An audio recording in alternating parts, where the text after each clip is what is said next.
Hey, friends.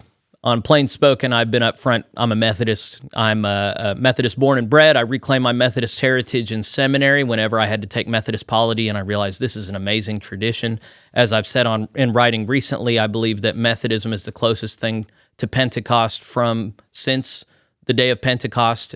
So I've put a lot of time and energy into trying to not only understand it for myself, but actually to open this up to an audience. And so I've been really happy to be able to interview Wesleyan thought leaders like Matt Sickle and David Watson, and most recently Matt O'Reilly, all of whom have helped me kind of figure out what are the essentials that we need to be reclaiming, what are the conversations we need to be fostering right now, especially with this nascent denomination, the Global Methodist Church.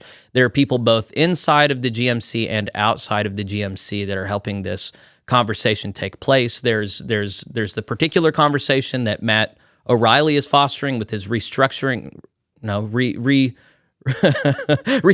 Methodism conference that he's doing just for the GMC. But there is also just a pan-Methodist concern about if Methodism is going to continue into the future. What does it look like? What are the essentials? What are the distinctives? And to that end, one of the main thought leaders in this whole conversation is Dr. Ryan Danker, who I've gotten to speak with a little bit before, but today he agreed to set aside some time to talk about some of the things that he has planned going forward, a number of gatherings aimed at building up and buttressing Methodism. So if you haven't heard of Ryan Danker before, I'm going to read his bio and then I'm going to bring him on screen. He was named the director of the John Wesley Institute in October of 2021. He is an author, historian, and Wesley scholar committed to the Wesleyan vision.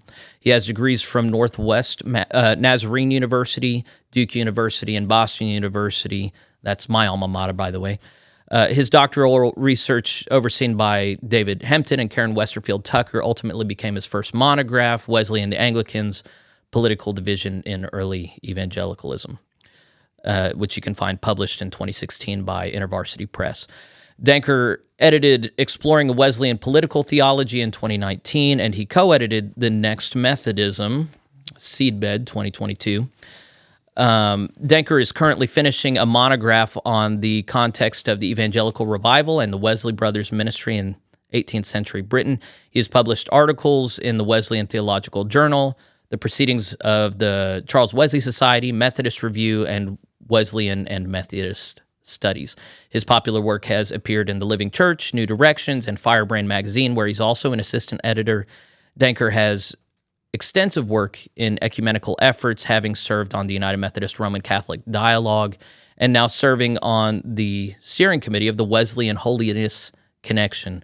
Danker has served on the faculty of Greensboro College and Wesley Theological Seminary. He has taught at Trinity School for Ministry and Virginia Theological Seminary, and he lives in Arlington, Virginia. So there's a lot to him. Very busy guy, hands in a lot of pots, all things Methodist. Very pleased to host Ryan Danker on Plain Spoken. Thank you so much for joining me today. How are you, Ryan? After hearing the bio, I'm exhausted, Jeffrey. All that stuff is just in the last 4 years, 3 or 4 years, so it's quite impressive. It's stay busy or you'll get in trouble. I think that's the motto. Yeah, around here we say idle hands do the devil's handiwork, similar sentiment. That's right. Well, thank you so much for all your labors on behalf of Methodism, and I'm excited to see what comes of all of it. The reason I wrote you to begin with was I learned of the Mere Methodism Conference, which, of course, the John Wesley Institute is hosting, which you founded in 2021. And then there's also a School of Methodism that's coming up in February before that. And then there's also a Next Methodism Summit that's like next week or in 2 weeks. So, you're staying pretty busy. You're fostering a lot of conversations. I wonder if perhaps we could just go in chronological order. What's the summit about next week? What's what was it? The School of Methodism next month. What's the difference between the three? I just want to hear like all the stuff that you're doing. What's the next week thing? Oh, right. Yeah. What's happening next week? So the Next Methodism Summit 2, since the first one was in January of 2022, this is the second gathering. The summit is an invitation-only gathering for scholars in the broad Wesleyan tradition, and some church leaders. In other words, bishops. I always say scholars and bishops, just to keep it short. But it's a pan-Methodist gathering. Last time it was more, in 2022, the state of Methodism was a little different. The majority of the participants last time were United Methodist, and we had a Nazarene, we had a Salvationist, we had a Free Methodist, and we had some others. We had some Pentecostals, but this time it's an intentional gathering that's much broader and much more diverse in the Wesleyan tradition. We have United Methodist, we've got Global Methodist, we have Anglicans, we have Church of God Cleveland, we've got there's Free Methodist, Wesleyan, Nazarene, Salvationist. I'm going down the list of all these people. We have 80 people coming. Salvationist would be Salvation Army? Yeah. Okay. And that's Bill Urey who's coming, who's fantastic. But and I've heard of Church of God Anderson. I haven't heard of Church of God Cleveland, but they are also a Wesleyan outgrowth movement? Wesleyan Pentecostal. Okay. Yeah. Okay. Yeah. And so we have a few from there. And actually we have members of COGIC, Church of God in Christ, coming. Okay. Another Wesleyan Pentecostal church, a black church in particular. Right. So are these all going to be speakers, or are you just talking about the people? Okay, the people who've been invited. Okay. They're invited to write a document. The summits are unlike anything else. They are gatherings of scholars to write a specific document for the church.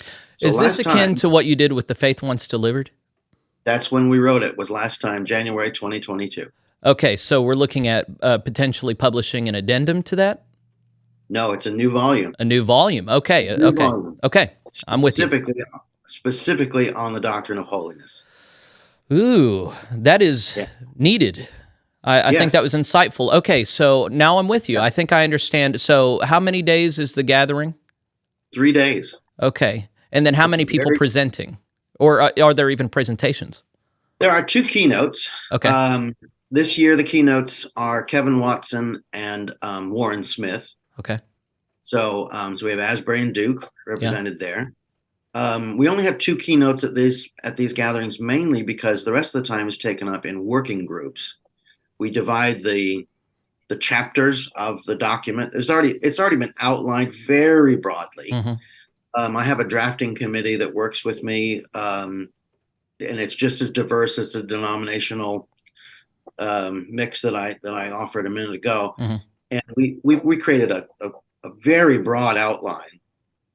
That outline is divided into groups. The groups have leaders, and they have about anywhere between 8 and 14 members, mm-hmm.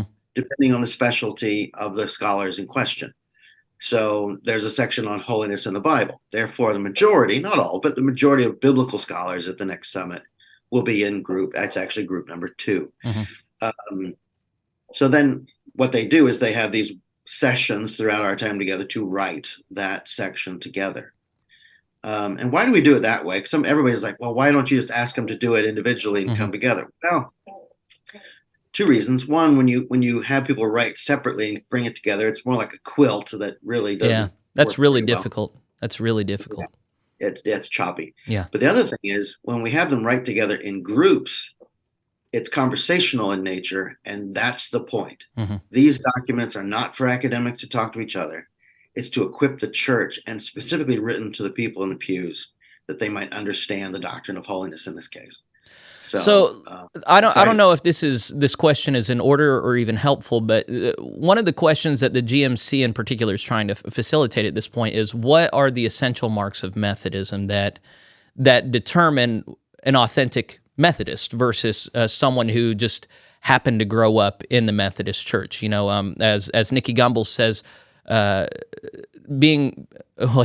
he says being born in America no more makes you a Christian than being born in a McDonald's would make you a hamburger. And similarly, there are a lot of people who have grown up in a United Methodist Church or another Wesleyan denomination, but just that because they have grown up or even thrived in such an environment does not necessarily mean that they are authentically Methodist. So you've invited a number of people. I'm looking at the Faith Once Delivered right on the front, and you have the list of all the people whose voices are represented in that document.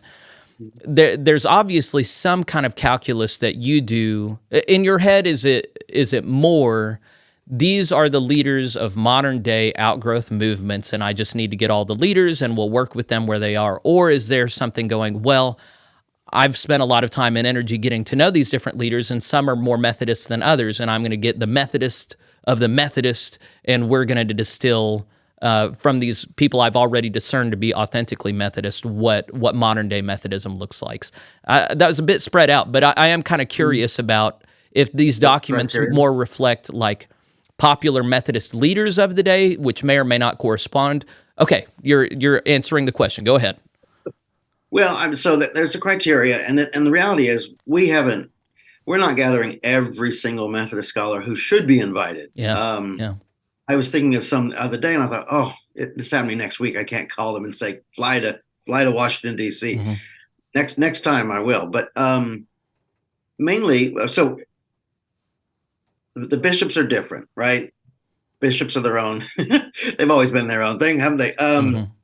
If someone is a bishop or a superintendent over a Wesleyan denomination, and they're interested in being a part of this, then I've invited them to be a part. Mm-hmm.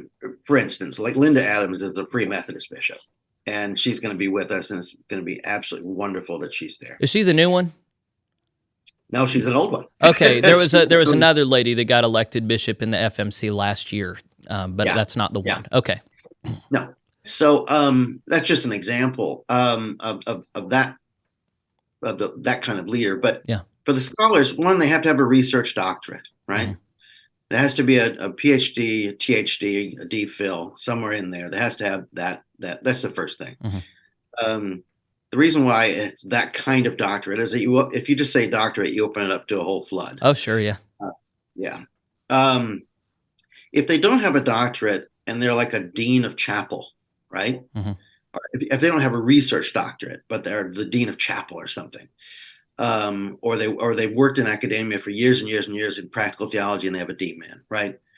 I can think of two people who are coming. Constance Cherry, right, taught for years at IWU, and she has a D-Min because she worked in practical theology. Mm-hmm. In my mind, she's absolutely who I want to be there. In fact, I went out of my way to make sure that Constance was at this next summit. Otherwise, everyone has to have that research doctorate. The third thing is that they have to embrace the historic Nicene faith. These are not people who cross their fingers when saying the creeds. Mm-hmm. We're just not into that. Right. That's not something we're interested in. Are they Wesleyan? Do they claim to be in the Wesleyan tradition, and is it obvious that they are? That's the next consideration, mm-hmm. which gets to your question of who's an authentic Wesleyan. Mm-hmm. I'm not determining who an authentic Wesleyan is with these invitations. Yeah. Are they in the broad stream of Wesleyan thought?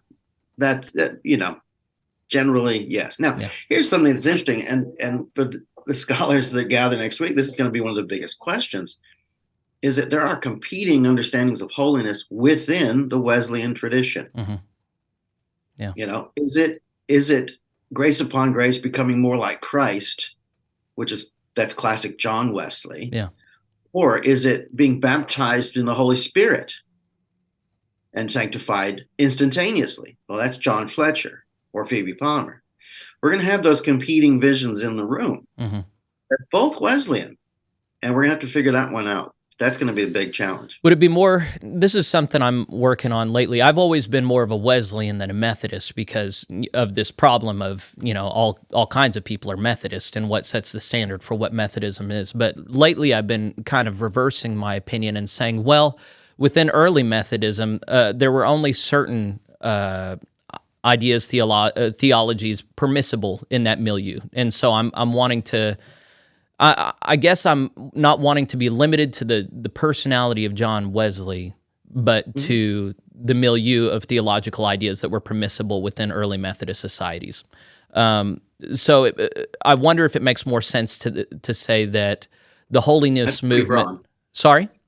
That's pretty broad, though. You think it's pretty broad because even like Reformed believers were allowed in early Methodist societies, and perhaps that would not really be wise to permit in modern day Methodism, as an example. I think, as an example, yeah. I mean, we have to admit that there were Calvinists in the early Methodist movement. Yeah. And mainly, I mean, yeah, there was theological diversity in early Methodism, primarily because it was a movement to renew an established church. Much more than a denomination with its own set of beliefs and practices distinct to itself. Well, so I wasn't even planning on asking a question around that, but I'm glad to hear your feedback on whether or not that's a realistic lens to use in reclaiming modern Methodism, simply because it's too broad to necessarily generate any kind of coherent theological identity that we could gather around. Well, maybe take the minutes of 1770. Mm-hmm. That if you want to, if you want to be if you want to still retain an early Methodist flavor, anchor, flavor or anchor, yeah, then use the minutes of 1770. Minutes of the conference 1770 are great, and they reflect modern Wesleyan thought. Generally, they exclude Calvinists. Okay. Not that I'm trying to shoot at Calvinists. Well, that's one of the main conversations happening right now, and I think it's better to just say it out loud rather than not, and I know many Methodists, and sometimes I'm one of them, that is much more open to Reformed theology than others who are just rabidly, no, it can have no place here. We are Arminians all the way. So I appreciate that among many other conversations happening right now, and I don't think I need to be a conversation leader there. I'm not as well read on that as I need to be. I get the sense that you are in particular.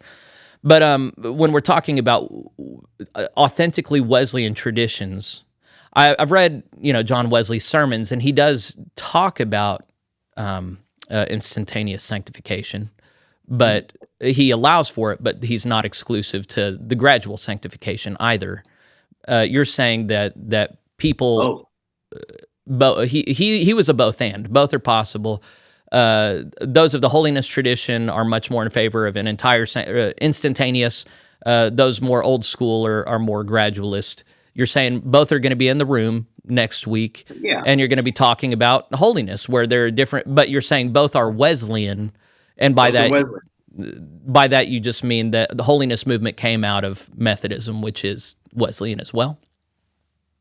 Yeah, I mean, most of the holiness movement was Wesleyan, not all of it. Right. It gets tricky when you look at movements, because movements have porous boundaries. I think most people in the current holiness movement, like Nazarenes and Free Methodists and others, would probably not associate so much with the Congregationalists and Baptists who were a part of the American holiness movement in the 1820s and 30s and 40s. It's just broader. It's kind of like going back to early Methodism. Early Methodism was a bit broader theologically speaking. Yeah. Most contemporary Methodists would feel comfortable with. Right, yeah. So I'm looking at Faith Once Delivered again.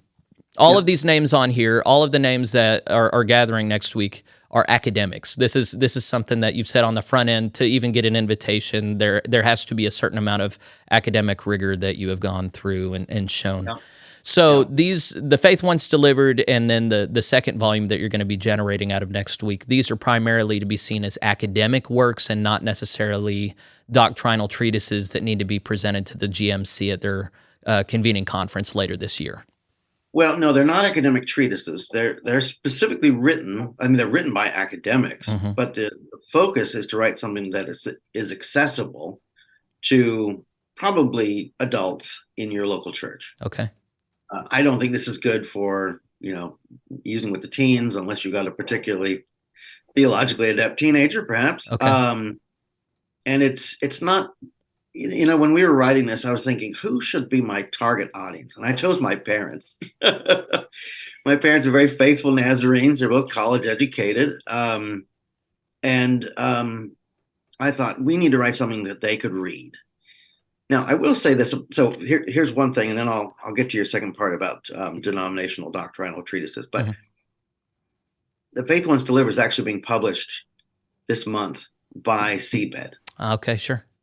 As a book. Can I hold on to my PDF? Sure you can. Okay, thank you. The but the new one will have study questions, and it's what is it, 108 pages. It's a perfect little volume. And I realize that the first chapter on God can get pretty deep. But I think the rest of it is written in a way that's more accessible. At least we had tried to make it more accessible, at least to an adult lay audience. Now, are we writing any treatises for any particular denomination? No, not at all. This is a pan-Wesleyan opportunity. It's an ecumenical opportunity, and we're writing to equip the movement, not any particular denomination. Okay.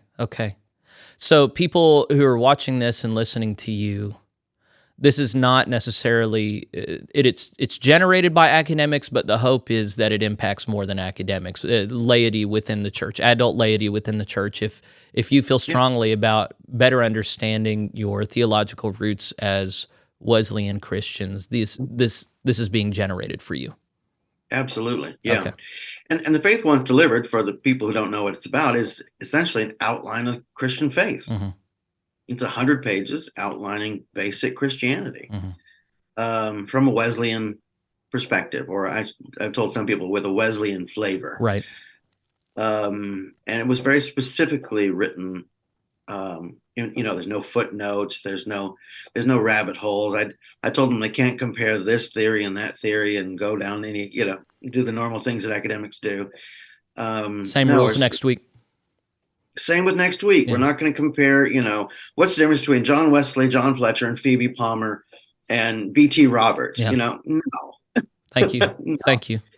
If the faithful want to go look up those four people, God bless them. That's not what we're doing. We're talking about holiness, which means we're not talking about Wesley. We're talking about Jesus. Yeah. Yeah. So that's a really important. Well, and that's a corrective that is often given from lay people, at least online, is stop talking to me about John Wesley. Talk to me about Jesus. Are we Christians or not? So to get the orientation point correct is absolutely essential. We might come back around to talking about Dale Coulter, but I didn't know his name until you told me he was added to the list of the March gathering. And I looked up a piece that he published on First Things, and he was talking about the importance of the Trisiagon, holy, holy, holy, in determining the character and flavor of the authentic church. And so I think, I think that was really wise to focus on holiness for the next week's gathering. So I look forward to seeing what you guys come up with. Well, we want to equip the church broadly, but Wesleyanism itself with riches of its own heritage. Yeah.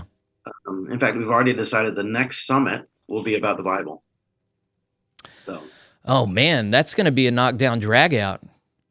That'll be great. Yeah. I don't. Part of me wants to be there, and part of me wants to be nowhere close. Luckily, I don't have a PhD, so I don't have to deal with that problem.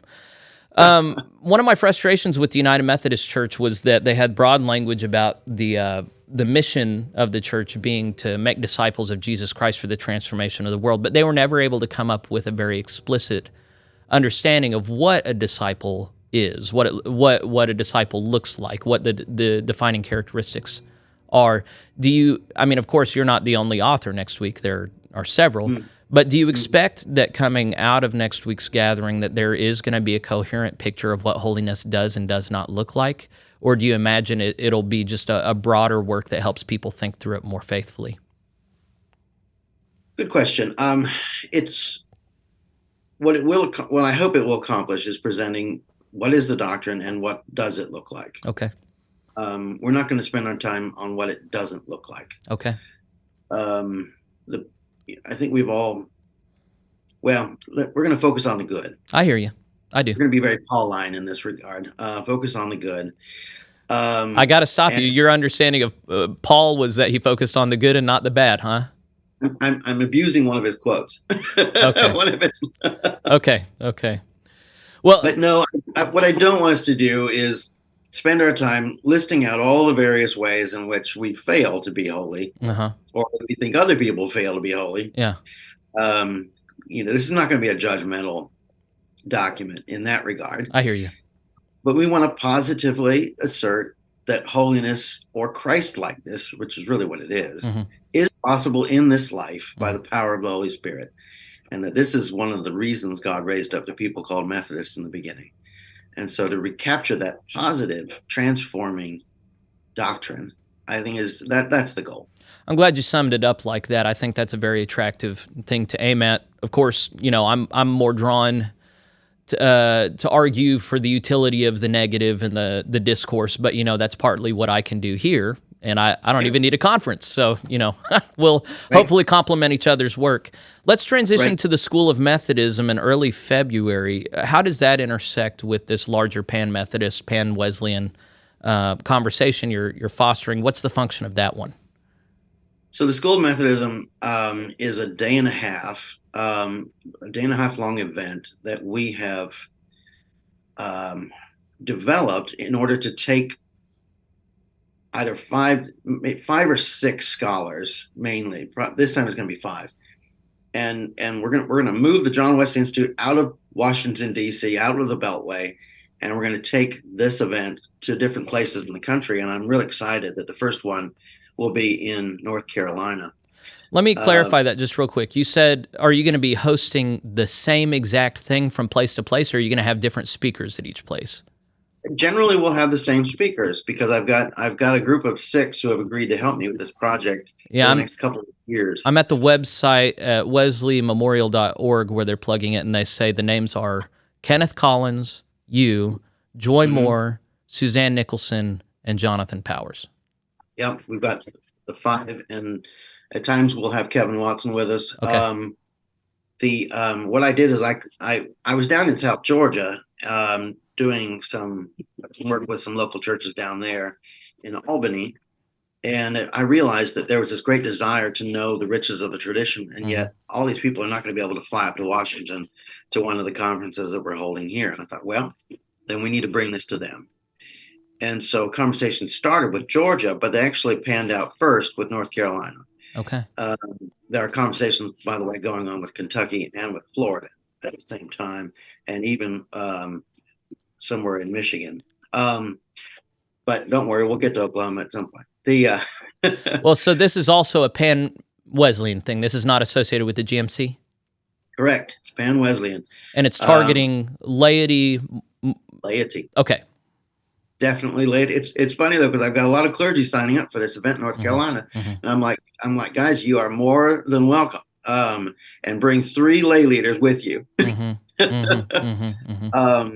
it's a lot shorter. So like I said, it's Friday night and then Saturday until mid-afternoon. It's a real quick kind of deep dive into specific areas of Methodist thought. So or pan-Wesleyan thought. So I'm going to do the history. Ken Collins is going to do the theology. Joy Moore is doing the ethics of Methodism. Suzanne Nicholson is looking at the Bible. How do Wesleyans read the Bible? And then Jonathan Powers is looking at worship. And those 5 areas are going to be covered in about an hour and 15 minutes each presentation. So it's real quick dive. It's more equipping and kind of setting the groundwork for these local churches and areas for Methodists in these areas to begin to dig deeper. So this is an ongoing project going to be taking place in multiple locations. It has no terminating date? No. Does it have any goals so far as how many locations you want to hit or how? Okay, this is open-ended. It's beginning next month, and it's going to continue forward as long as these great 5 individuals have it in them to keep going together. Right. Well, and the reality is there are other people who could fill all these slots. We're not the only ones who know the history, theology, et cetera, of the Methodist movement. But when I sat down, I thought, who do I want? I picked these people. Yeah. And I called them, and they all immediately said yes. Tell me about Joy Moore. I don't know her.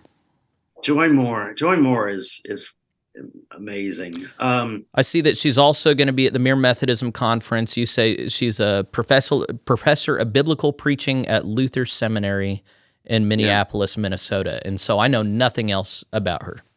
Oh, wow. Okay. So Joy's been in the Wesleyan world for a long, long time.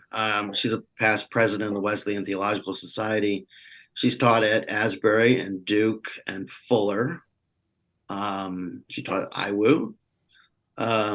Indiana Wesleyan, for those who don't use the acronyms. Thank you. She's currently at Lutheran. In fact, this year she's a visiting professor at Huntington College down in Alabama. She is a professor of homiletics and has been just vital to recapturing a Wesleyan vision for preaching. She's a United Methodist elder in the Michigan Conference, and a real treasure. Yeah, I co-taught a class with her once that we held here in Washington on Wesleyan political theology. And that was great fun because we don't always agree on politics. We agree on the faith, but we don't always agree on how it works out politically. And we had a great time, especially with the students interacting with each other in that class. So I like listening to Joy. Help me come up with a fun sound bite for this one, and we can take it out if we don't like it. But I just put out a 2-minute piece today on how Trump derangement syndrome is not at all. Doesn't comport with John Wesley's instructions for voting and speaking ill of rulers and leaders, but that similarly this pseudo divination of Trump is similarly unfaithful and not appropriate for Methodists. Yeah. Do you think that I presented that in a faithful Wesleyan fashion, or do you think that John Wesley might choose his words differently if he saw the singular personality of Donald Trump? Wow, John Wesley and Donald Trump. Right. Yeah, I'm going to take the fifth on this one. Yeah. Great. Okay, that's fine. I'll say this. Okay. You're right. Trump derangement and Trump divinization are equally wrong. Yeah. Christians shouldn't be doing that at all. Yeah. If you look at Wesley's History of England, though, and when he really went after the rulers of England, like he just referred to Henry VIII as that tyrant on a regular basis. Really? Okay. Yeah. He had a hard time living up to his own words sometimes, huh? Right. Yeah. He, he would have a very balanced view of Trump. I think, he might like some of the policies. He definitely would take issue with some of the ways in which Trump's personal life has unfolded throughout the decades. No question. He also he wasn't anything. He had a popular religious movement that he formed, but my understanding is that he was not at all a political populist. No, not at all. Yeah. No, he wrote treatises on why most people shouldn't vote or shouldn't be allowed to, and why the Americans were wrong to revolt. So absolutely. Yeah. Okay, let's come back to your conferences. So I'm going to sum up where we've gone so far. We have the Next Methodism Conference, which is an academic event aimed at benefiting the laity in writing with a document that helps them reclaim their faith in the local church. It'll be a second volume to a first volume that was already put out. This next one, why do I not hold on to this term? The School of Methodism is going to be an ongoing event hosted regionally for anyone in those regions that wants to learn more about the basics of the Wesleyan faith. Right. It's a cost is $25 per person. This is meant to be affordable and accessible to everybody. It's thought of with laity in mind, but clergy are also welcome, provided they bring some more laity with them. Laity, yeah. And then third, we have in March, the Mere Methodism Conference, which you can find talked about at nextmethodism.org. It's going to be April 4th through 6th at the Lyceum. I don't know where that is, but that's in Alexandria, Virginia. It was $75. It's now $95. So this is a 3-day event. The subtitle is Recapturing the Riches of Our Tradition. So obviously a lot of overlap here. It's another pan-Wesleyan, pan-Methodist concern. What's the difference between this? Well, first off, it's not invitation only, so it's not a private gathering. But it's also not regional. You imagine people from all over the country or maybe even the world flying in to learn from the presenters, and we've got a good how many presenters? 15? No, there's not 15. Not quite that many. I said 1, 2, 8, 9, and then you've added a 10th with Dale Coulter. Yeah, I mean, look, since I have so many things going on, I'd have to actually look to see who I've signed. I mean, I know in general, but I don't want to mess it up. Next Methodism. So we got two preachers, Jessica Legrone and Bishop Darren Moore of the AME Zion. And Yeah. then you have 6 speakers that we can talk about in a minute, and then you're the host, and then I think you've added Dale Coulter as a 7th speaker. Yeah, because we lost a speaker just with some conflicts. Okay. And Dale Coulter from Pentecostal Theological Seminary is he's I have to remember the terminology. Well, I'll just say he's a clergyman in the Church of God, Cleveland, and just a powerhouse intellectual. Is an amazing person. I mean, every time I talk to Dale, I mean, he wants to dive into minutia, but some thinker from the Middle Ages, and I'm going, whoa, Dale, whoa, I'm a modernist. let's talk about Wesley or somebody in the 19th century. But Well, let's he talk just has about richness to him. Okay, let's talk about the Mere Methodism Conference. Have I summed things up in distinguishing the 3 things that you're doing well? What do you think is important for people to know about the Mere Methodism Conference? Who do you want coming to this thing? The Mere Methodism Conference is for everyone. It's a deeper dive than the School of Methodism. So it's 3 days rather than a day and a half. The presentations are broader. Now, each of the people coming are presenting a 45-minute lecture presentation on new material, on recapturing the riches of the Wesleyan heritage within their field of study. So I have some biblical scholars, I've got theologians, historians, ethicists. They're all going to dive into where in the tradition can we recapture the best of our tradition for the present day? What can we glean from this to move forward faithfully? And it's, we stole the name Mere Methodism. It's C.S. Lewis, Mere Christianity, right?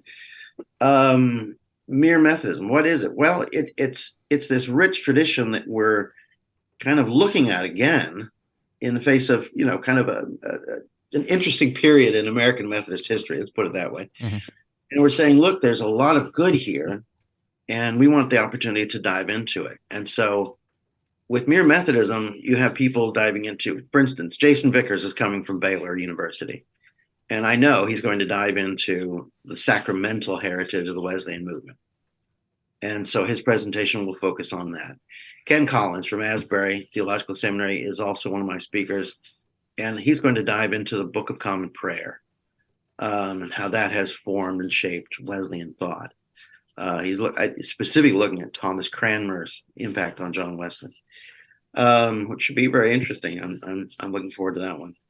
I don't have all the details from everybody. All the speakers haven't told me exactly what they're talking about yet, but I've told them focus on where's your expertise, bring your expertise, look at the tradition, speak to a broad audience. And that's Mere Methodism. But it's like I said, it's a deeper dive than the School of Methodism. Other names, and one of these has dropped out, but on the website, Dr. Stephen Hoskins, who's from Tribeca Nazarene in Nashville, Tennessee. He's a professor of religion. You got Dr. Abson Joseph. He's VP of Academic Affairs, professor of New Testament at Wesley Seminary.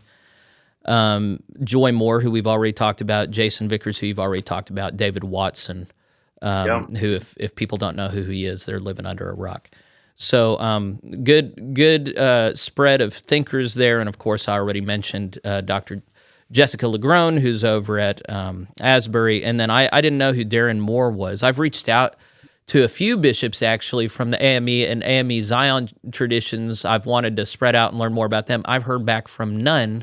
So I'm actually most impressed with you being able to secure Bishop Moore here. But that's sure to be a very rich and fulfilling time. So anything else to be said about this conference that you think everybody should know about? Well, I think, it's a great opportunity. And we hope that, registrations are still coming in. There's still a little bit more room. It's not going to be a huge conference. We're capping it at about 130. Okay. So what that means, though, is that you'll have the opportunity to engage one another, and you'll have the opportunity to engage all the speakers. This is the time we want for people to come and be equipped with the best of the Wesleyan heritage to take back to their local churches into their organizations, and continue to shape and form disciples of Jesus Christ in the Wesleyan tradition. Yeah, there's clearly an interest here, and it's clear that you and many others are listening. Hey, we need to. If people are going to know this stuff, they have to be taught this stuff. And unfortunately, a lot of clergy like me were not necessarily educated in that. I was lucky to have, even though I was at a hostile college, I had a Wesleyan polity and theology professor who actually liked Wesleyanism and actually taught what it started off as, not what it turned into. And so, but you have to do this work of the actual education, and so the work you're doing needs to be done. If somebody wants to come to the Mere Methodism conference, well, so there's the School of Methodism, which enrollment is still open, right? Yep, okay. Still open. And then there's the Methodism. So if people live in the where's Wesley Memorial at? Where's this one at? That's in High Point, North Carolina. Okay, so if you're in the North Carolina area, yeah, you've already said it. Then think about going to that. It's a basic introductory thing. Mere Methodism goes a bit deeper. It's a 3-day event. It's in Virginia, and that one's worth flying to. Well, they're all worth flying to, I'm sure. But this is designed for people all over to come to. If people want to go to this to register to come, that's at nextmethodism.org, and they can enroll there. Yes. Okay. All the John Wesley Institute events and documents are on nextmethodism.org. Perfect. Okay. Well, so as people are... Methodism, I'll say about Mere Methodism is it's specifically... So it's in Old Town Alexandria. For those of you who don't know the Metro Washington area, that is definitely within the Beltway.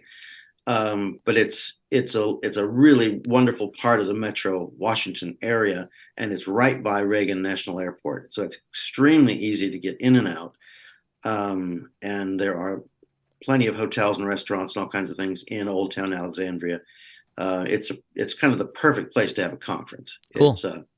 It was, I don't know, they designed it in the 18th century, but it's perfect for our current day travel needs. Well, that's great. That's great. I'm envious of those who can attend. I'm sure it'll be a lovely event.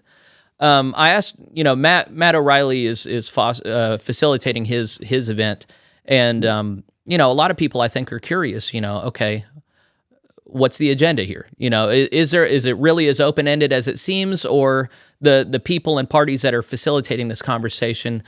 What are their hopes? What are they aiming at doing together? And Matt was right up front saying, "Here's my agenda. Here's what I'm about. Here's what I hope comes of this." Do you similarly have clarity about what you're hoping comes of this? What specific Methodist essentials are learned about and reclaimed for the present historical moment? Yeah, I mean, my agenda is that we have this massively rich tradition that we haven't been paying attention to, and yet I think is faithful in pointing us to Jesus Christ. And if people come to these events, whatever event we're holding with the John Wesley Institute, and sure, we can talk about Wesley, but we only look to Wesley as he points us to Christ. So if in fact they come to these events and they learn how to be a better disciple of Jesus Christ and more like him, then that's the agenda that I have. It's really that simple. We're not doing any denominational thing. We're not including or excluding anyone necessarily. We're just trying to put out what we think is an authentic form of Wesleyan doctrine and teaching and biblical exposition, and saying, look, this is some of the riches of our tradition, and it's your tradition, and it's there for the taking. That's the reality about the Wesleyan tradition. It's not hidden in Latin texts in the secret library somewhere. Yeah. It's actually if you can speak English and read English, the Wesleyan tradition is wide open to you. It was actually designed to be carried in your heart, for goodness sakes. and it's still that way today. So if we can open the floodgates for this historic tradition to be experienced today, then that's my agenda. So listening to your words, I can imagine someone coming away from listening to you saying, man, Dr. Danker really doesn't have any agenda so far as any doctrines he wants us to reclaim, any cultural distinctives he wants us to have. He really just wants us to have the conversation, review the primary sources, and reclaim whatever we want to reclaim for the future. Is that faithful rendering Well, of your sentiments, or do you secretly, or maybe not so secretly, harbor I really hope we reclaim Wesleyan sacramentalism, or a certain posture towards holiness, or nothing like that? You just want to have the well, conversation. well, it's not just having the conversation because there's content to it. Okay. But my first goal is to open the doors of the tradition. Okay. Second of all, I think when you do that, yes, you realize there are some distinctive things about Wesleyan thought. First of all, the gospel is for all people. Okay. That is one of the hallmarks of Wesleyanism. Christ did not die for an select few. He died for all. The love of God is poured out on all people. Mm-hmm. That is very much at the heart of everything we do. Um, Second, you mentioned sacraments, but let's start with holiness first, or even let's start with grace. Here's one thing that Methodists talk about all the time, and yet most of them can't define the word. What Okay. is grace? If I You said know? the unmerited free gift of God, does that hit all the right bells? No, no, it's very reformed, Jeffrey. The grace is the power of the Holy Spirit.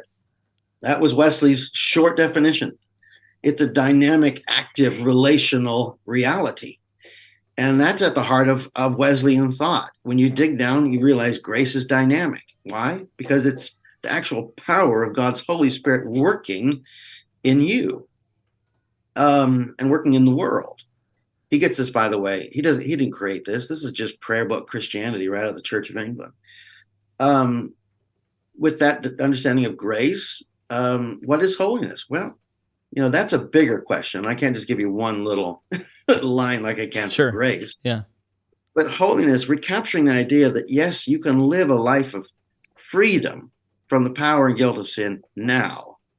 That's Wesleyanism. What does that look like? Well, that's a larger question. Mm-hmm.